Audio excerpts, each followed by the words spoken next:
kahibulungan. Matag adlaw akong gikinahanglan o pagkatahom nga palandungon. Tungod sa gugma mo ako aniya karon.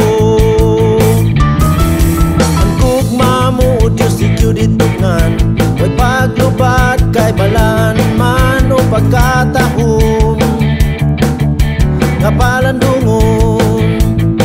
Ang kinabuhi ko na bago tungod sa gugma mo o Diyos. Ang gugma mo o ang gugma mo, ang gugma mo nagtagbaw sa kalakong giuhaw.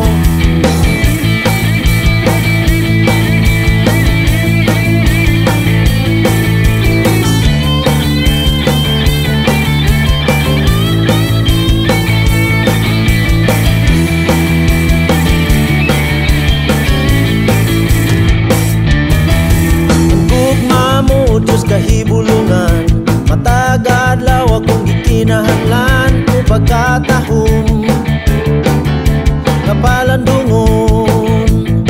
Tungod sa gugma mo ako aniya karon. Ang gugma mo o Diyos ikyo ditugan, way paglubad kay balaan man o pagkatahom nga palandungon. Kinabuhi ko na bago tungod sa gugma mo o Diyos. Ang gugma mo o ang gugma mo, ang gugma mo nagtagbaw sa kalakong giuhaw o Diyos. Ang gugma mo o ang gugma mo,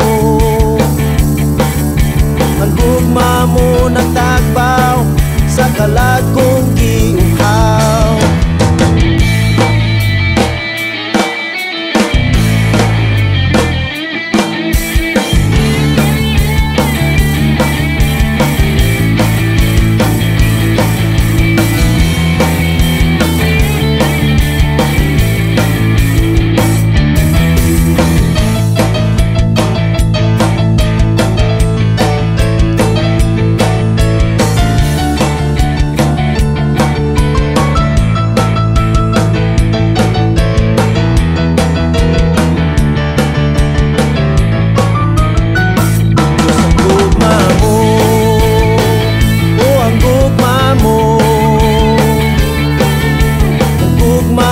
Nagtagbaw sa kalakong giuhaw o Diyos. Ang gugma mo o ang gugma mo,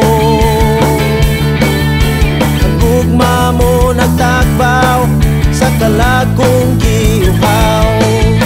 Ang gugma mo nagtagbaw sa kalakong giuhaw.